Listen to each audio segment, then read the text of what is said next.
சின்ன வயசுலேருந்தே அது ஒரு கனவு. ஏன்னா வீடே இல்லாமலாமும் சில மாதங்கள் இருந்திருக்கோம் நாங்கள். அது அட்ரஸே வந்து வேற ஒருத்தவங்க வீட்டில் ஸ்டே பண்ணி படித்தனால அவங்க வீட்டு அட்ரஸ் போட்டு ஐடி கார்டு வாங்கின கதையெல்லாம் இருக்குது. ஏன்னா நம்ம வீடுன்னு ஒரு அட்ரஸே இருக்காது, அந்த மாதிரிலாம் இருந்திருக்கு.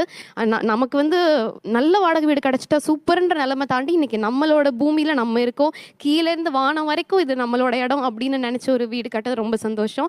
அதுவுமே பிரபாவுமே அப்படி தான். அவங்களுமே சின்ன வயசு நிறைய கனவுகளோடு இருந்திருந்து அவங்க வீட்டில் வந்து ஏதோ ஒன்று வரைஞ்சி வச்சுருந்தாங்க, இது நம்ம லேண்ட் அப்படின்னு அந்த வரைஞ்சி வச்ச பேப்பர் அடிக்கடி பார்த்து நம்ம இங்கே போயிடுவோம்ல நினச்சி அது கைவிட்டு போயிடுச்சு அவங்களுக்கும் அது ட்ரீமு. ஸோ 2 பேருமே சேர்ந்து சிறுக சேர்த்து அதுக்காக நிறைய கஷ்டங்கள் பட்டு அதுக்காக நிறைய விமர்சனங்களையும் தாண்டி பரவாயில்ல நம்ம ஜெயிக்கிறோன்னு ஃபேஸ் பண்ணி கடைசியாக ஜெயிச்சு இன்னைக்கு நின்று இருக்கோம்.